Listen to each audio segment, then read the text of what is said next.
وَلَقَدْ يَسَّرْنَا الْقُرْآنَ لِلذِّكْرِ فَهَلْ مِن مُّدَّكِرٍ.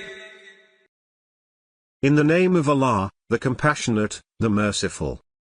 Allah has heard the statement of she who argued with you about her husband, as she complained to Allah. And Allah heard your conversation. Allah is hearing and seeing. Those among you who estrange their wives by equating them with their mothers, they are not their mothers. None are their mothers except those who gave birth to them. What they say is wrong, and a blatant lie. But Allah is pardoning, forgiving. Those who estrange their wives by equating them with their mothers, then go back on what they said, must set free a slave before they may touch one another. To that, you are counseled. Allah is aware of what you do. But whoever cannot find the means must fast for 2 consecutive months before they may touch one another. But if he is unable, then the feeding of 60 needy people. This is to affirm your faith in Allah and His Messenger. These are the limits set by Allah. And the unbelievers will have a painful punishment. Those who oppose Allah and His Messenger will be subdued, just like those before them were subdued. We have revealed explicit messages, and the unbelievers will have a demeaning punishment. On the day when Allah resurrects them all together, and He informs them of what they did. Allah has kept count of it, but they have forgotten it.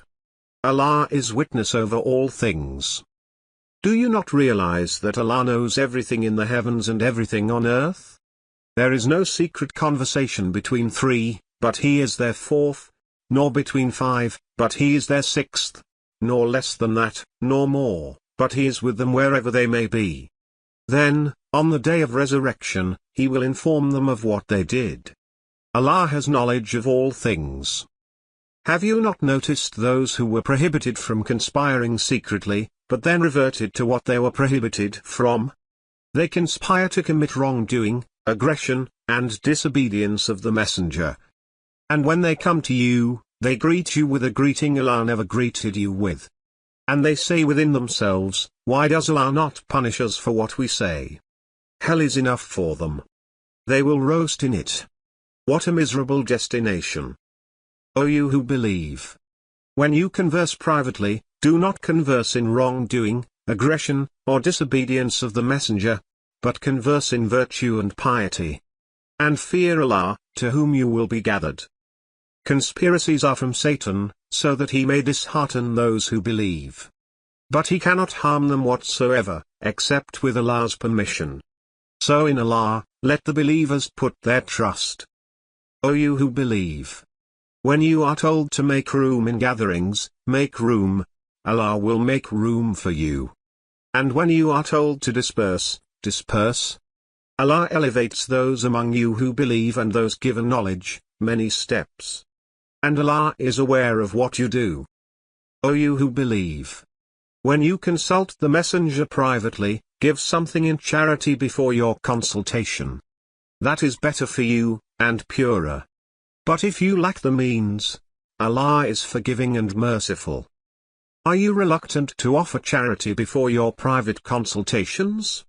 Since you are unable to do so, and Allah has pardoned you, then perform the prayers, and give charitable gifts, and obey Allah and His Messenger. Allah is aware of what you do. Have you considered those who befriend a people with whom Allah has become angry?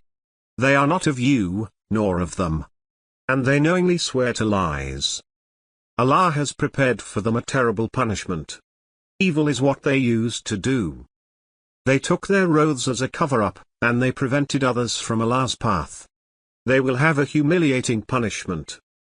Neither their wealth nor their children will avail them anything against Allah.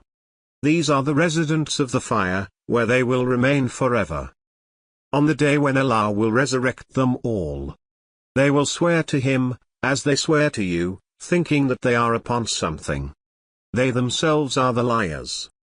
Satan has taken hold of them, and so has caused them to forget the remembrance of Allah. These are the partisans of Satan.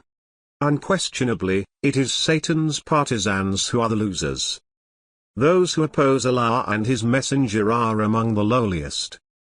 Allah has written, I will certainly prevail, I and my messengers. Allah is strong, mighty. You will not find a people who believe in Allah and the Last Day, loving those who oppose Allah and His Messenger, even if they were their parents, or their children, or their siblings, or their close relatives. These, He has instilled faith in their hearts, and He has supported them with a spirit from Him. And He will admit them into gardens under which rivers flow, where they will dwell forever. Allah is pleased with them, and they are pleased with Him. These are the partisans of Allah. Unquestionably, it is Allah's partisans who are the successful.